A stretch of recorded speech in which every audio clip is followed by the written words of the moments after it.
Welcome to Meeples on Meeples episode 21. I'm Adam. Andrew. And I'm Brian. Before we get into our review for this week, we'd like to invite you to follow us over on Facebook at facebook.com/MeeplesOnMeeples and on YouTube, where you can subscribe to our channel, see all of our videos that we try to get up about once a week on Wednesdays, and keep on top of our reviews. This week's game of the week is Alcatraz, the Scapegoat. Just like it sounds, you're all prisoners in Alcatraz, and the basic premise is you want to escape. You need to get off the island. You're prisoners. You want to get out of prison. Simple as that. However, each round, someone will be the scapegoat. The person who's the scapegoat gets a few bonuses. They get a few extra moves. In a 3-player game, you get 4 moves. In a 4-player game, you get 3 actions. I believe. Am I correct? Yeah. Okay. But the scapegoat gets an extra action because the scapegoat does not get any bonus when you complete tasks. Basically, you'll have these cards that will be put out, like this one here. And you need 3 keys to complete it. And as you can see on some of these map tiles, you can go to different rooms. You can get steal keys from the guard room. You can steal knives and get knives in the cell block. Steal uniforms or extra clothes in the laundry room. So you move around gathering items. When you have the items you need to complete a task, you go to the room where that's located, and that's decided randomly by drawing cards. And so I have 3 keys I get here, and I can complete that task. If you're the scapegoat that round and somebody completes a task, you don't get credit for it. So being the scapegoat, yes, you get extra bonus actions, but that's because you don't get credit for anything that happens that round.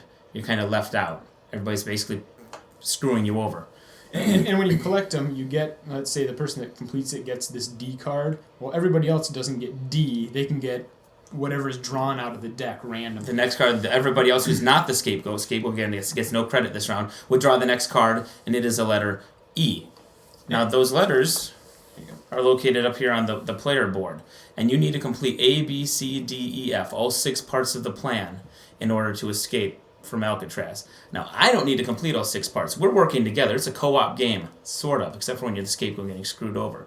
I might have A, C, E, and F, and he might have B, and then Adam gets D. And once we have all 6 together, everyone who's not the scapegoat escapes at the end of that round. Well, the scapegoat can escape. Unless, yes, the scapegoat has something that nobody else has. If they have A and nobody else has A completed, then the scapegoat escapes, and whoever does not have a necessary part of the plan, I guess, gets left behind. It sounds really complicated. Basically, you just need to get A through F between everybody in the group, and then at the end, as soon as you get that last one that's needed, you decide who escapes and who doesn't. A few other things come into play. This is your pawn. There are guards in rooms. That's what these blue cubes, this bag over here, is for. And depending on how many guards are in the room, kind of affects the actions you can take. If there's 1 guard, you can kind of ignore them. If there's 2 guards, everything you want to do in that room costs 1 extra action point. And then if there's 4 guards in the room, you can basically do nothing in that room at all. And you can move guards in the room by doing things such as typical prison things. You can riot in rooms. You can break into the radio room and call guards around to other parts of the map. But that's kind of it in a nutshell. You have to control where the guards are. You have to go around collecting different items in different rooms and then complete tasks while sort of working together for the most part. And the game ends one of 2 ways. Either you, as a group, collect A through F, or if you run out of all the guards in this bag. And I don't know how many are in Then nobody escapes. More or less, they just catch you in your plan. Yeah. Exactly. Once all 21 guards are placed on the board, the game is over. Nobody escapes. And if it sounds too complicated, it's really not. It's just Find the rules somewhere. around. It's really not that complicated. There is small rules, but it's not that bad. No. As usual, I guess we can probably start with components. This seems to be where we like to start most of our reviews.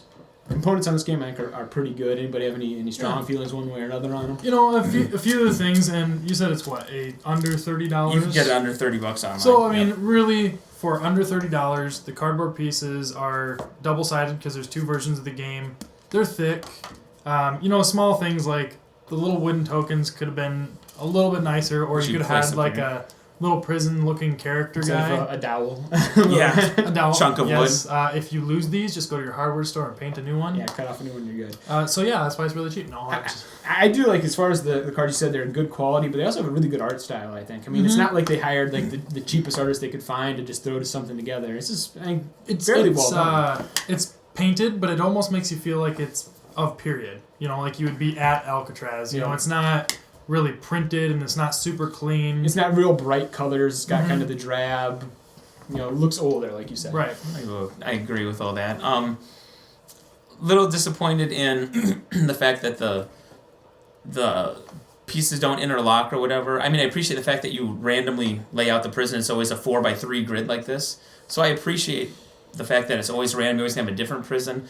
But it would be nice if they kind of interlocked and are there something to keep it in place. I'm actually jump on. This is one of the few games where I don't care. No, I never had an issue with them sliding around there. I mean, I wasn't knocking all three of them around they're heavy enough. I mean, thick enough cardboard, and it's not like you're fast action moving. And these are, fairly heavy enough pieces to where when you set it down, and then all you're doing. I mean, the only time it would ever slide for me a little bit is if you're trying to pick this up, and I'm trying to push this right now, and it's not moving. So I don't.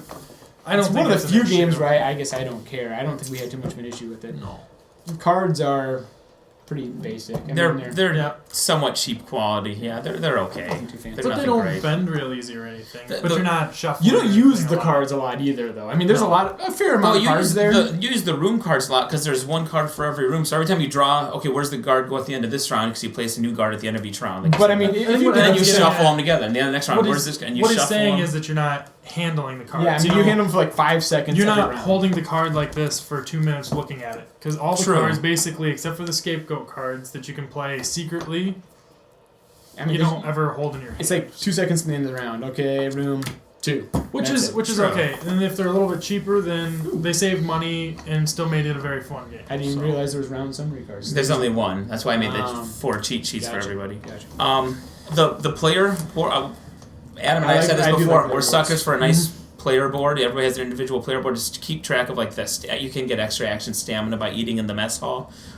You can get money used to bribe guards. So you have places to keep track of all of your individual things. You can only carry 3 items at a time, which kind of makes completing tasks difficult because a lot of them require 3 items. So it's really nice. And then every guard is a different character style. Every prisoner, I'm sorry. I wasn't playing as a guard. I don't know what you were doing. Yeah.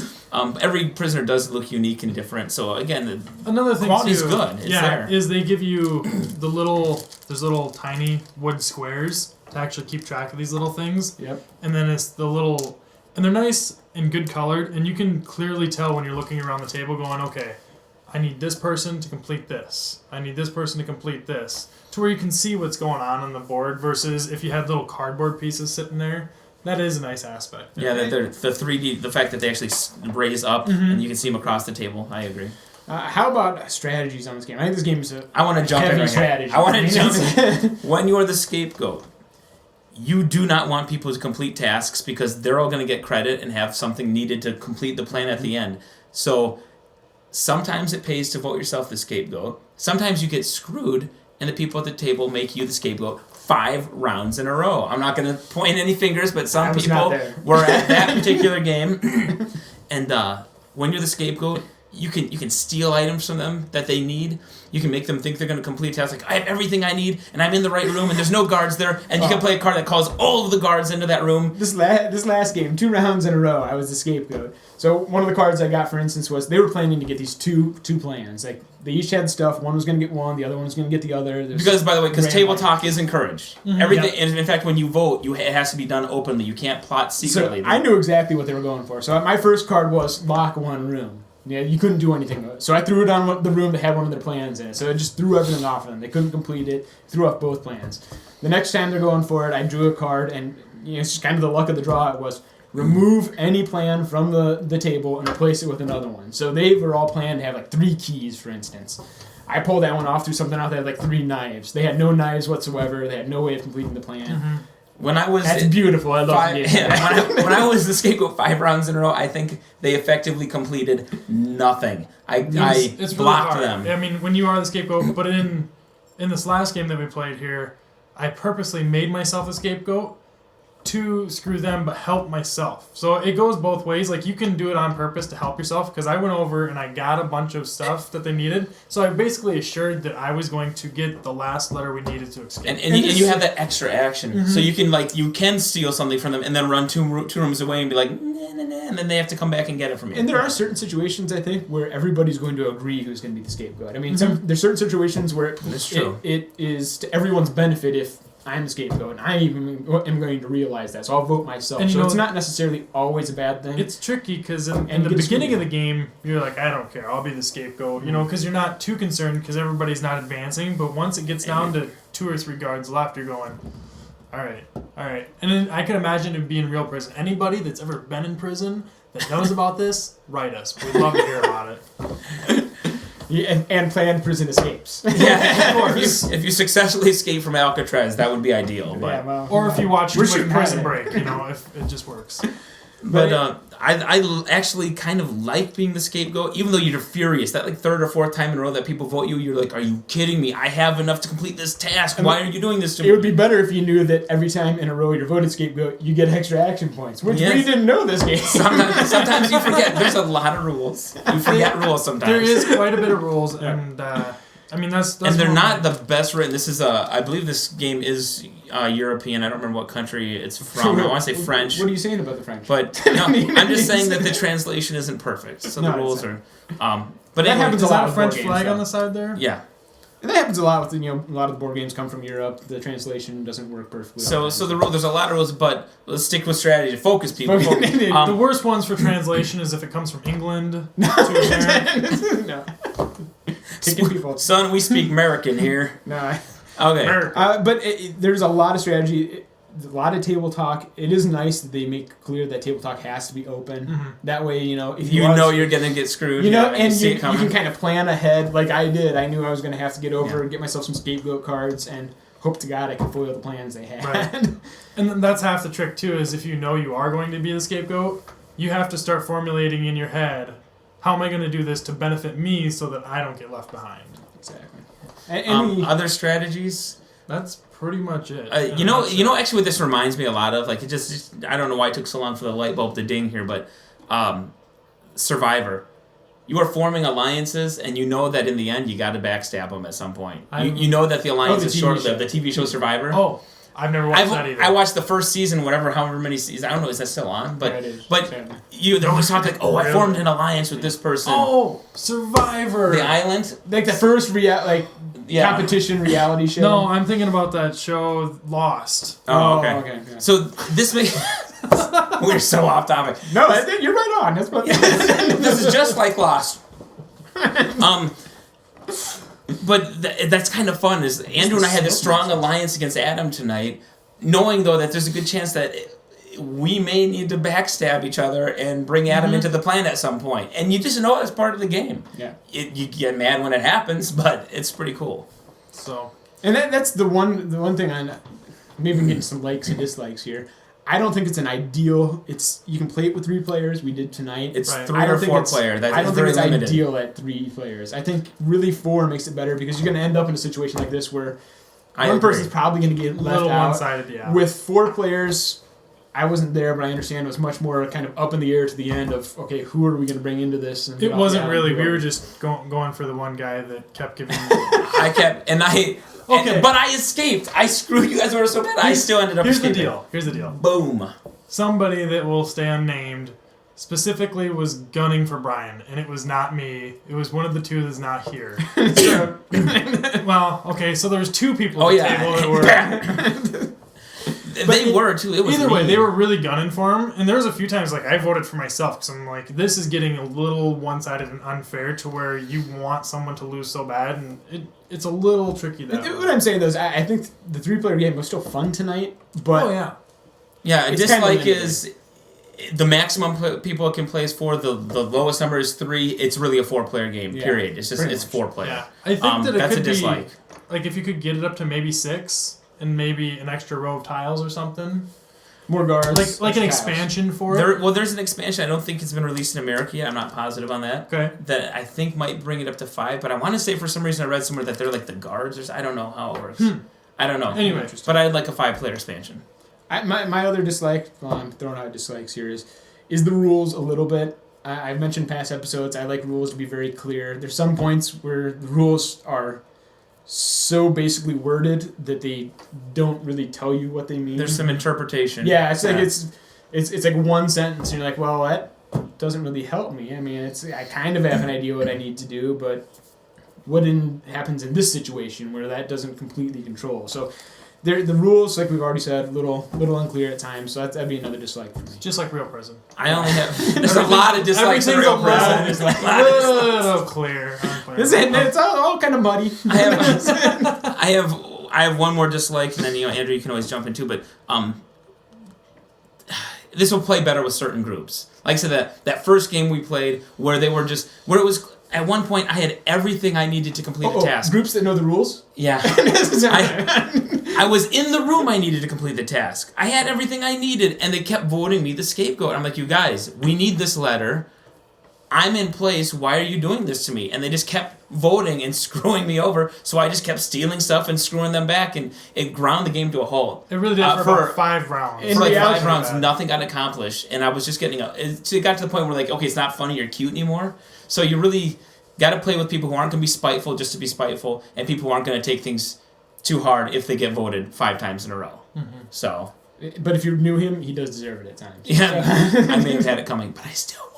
And he has complained about it a lot being 5 times in a row, so being spiteful about it is... Oh, I will remember. Do you have any other dislikes? Or? No, any likes? I dislikes. I suppose we could roll into the reviews. All right. So we go 1 to 10. 1 obviously horrible. 10 is awesome. So I'm gonna give it an 8. I did really like it. I thought about it for a while, and I thought maybe a 6, and then I played it a couple times, and I brought it up. There's a few things like you could have made it a little guy, but I suppose at such a cheaper game, it's very well made for under $30. I mean, really it is, because I've seen some of those games, and you're like, oh, this is like a card, like a playing card, to where it's printed on both sides, and then you're bending it, and it's half broken. I mean, lots of things. Like I said, the period art really kind of does it for me, where it's almost looks like it's hand painted. Just really makes you feel like when you're playing, like you're trying to escape. Mm-hmm. You're really trying to make alliances, but not, because you're really looking out for number one. It kind of creates the atmosphere of this game. It really just pulls you into it in that, with the cards that let you screw people, and then if they're trying to get back at you for certain things, and it just really did it for me. So I'm going to give it an 8. And I'm going to piggyback on that. I'm actually right at an 8 also. Again, the same minor complaints. The components, they're okay. But it's a unique theme, the idea of escaping from prison. Off the top of my head, can't think of games that are like that. We always like co-op games. But it's got that little twist. And there are a lot of twists, like, there's the traitor mechanic, where somebody's a traitor and they're the bad guy the whole rest of the game. Or like, was it Panic Station, where is that the right one? I'm thinking of Panic Station, where they're infecting other people. But in this one, it's not really a traitor. Everyone else betrays you and makes you the scapegoat, but it's just for 1 round. It's constantly changing. Or 5 and rounds. So that's or 5 rounds, 1, 5, whatever. But it's a little twist on that traitor mechanic. It's like everybody else betrayed you, and you just got to prove that you're a valuable asset, and hopefully they'll vote for somebody else the next round. So it's co-op with that cool, and again, I just like the theme, the artwork, and all the gameplay makes sense. The things you're doing in the radio room, calling guards around, it makes sense with the theme and what you're doing. Everything's well represented, so I don't have too much more to say. It's an 8. It's a really good, unique game. Well, I love Lost, so obviously that plays in my... I'm going to hear about that for the next month and a half. I'm going to go a little bit lower. I'm going to go a 7, which is still a respectable review for on our scale. It's a great game. My downsides are what we've already mentioned, that it's really only a 4-player game, the way it's made, to be played right. And the rules are muddy, leave something to be desired in some cases. Not maybe a good translation, or just not clear enough. Maybe there's another version out there. We've heard that in other games that we just haven't picked up on. If there's more like updated rules out of the box, a little bit muddy for me. But I'm going to kind of piggyback with Andrew on just the way that this game creates the atmosphere of a prison break out of Alcatraz. You got the good artwork from that period. It looks like they've invested something in putting this together. I mean, like you said, it does look like they're paintings actually that they put into these cards. There's a lot of tension too. There's a lot of tension. Not knowing anything about trying to escape from Alcatraz or from prison in general, but I can see how the backstabbing and the strategy that goes into this game would be very much along the lines of trying to form alliances and escape from a prison. Well, yeah, in the company of thieves, you can't trust other thieves. So it's I love it for that reason. I'm a little bit lower, and it's simply because it's really limited to 4 players and the rule issues. But otherwise, I had a lot of fun with it. I agree. Sounds fair enough. That's our review for this week. Do we have any clue? We really need to start planning in advance. What are we doing next week? Let's look around. What boxes are Monopoly version 110. No. What games have we gotten recently? Well, we could do. You know what? We'll throw this out there. Here's some that we've played. We need to play a little more before we review them. But Level 7 is an option. Yep. Zularetto is an option. All right. You recently got Castles of Burgundy. So if we get emails in the next couple of days, we need a little advance notice. It could be any of those 3 days. Yeah, this will go up Wednesday, January 23rd? I don't have my watch on. I think it'll be 20. Give or take, yeah. Right around there. We're professionals here. If you, in the That's why you love comments, us. you're watching this, if you've actually made it to the end of the video, which from our analytics doesn't happen. But anyways, So the 4 people that watch to the end, tell us what we want to play. throw in the comments, and whichever gets the majority, we'll review. Otherwise, if we don't get any feedback, we'll pick something and throw it up. Thanks for watching.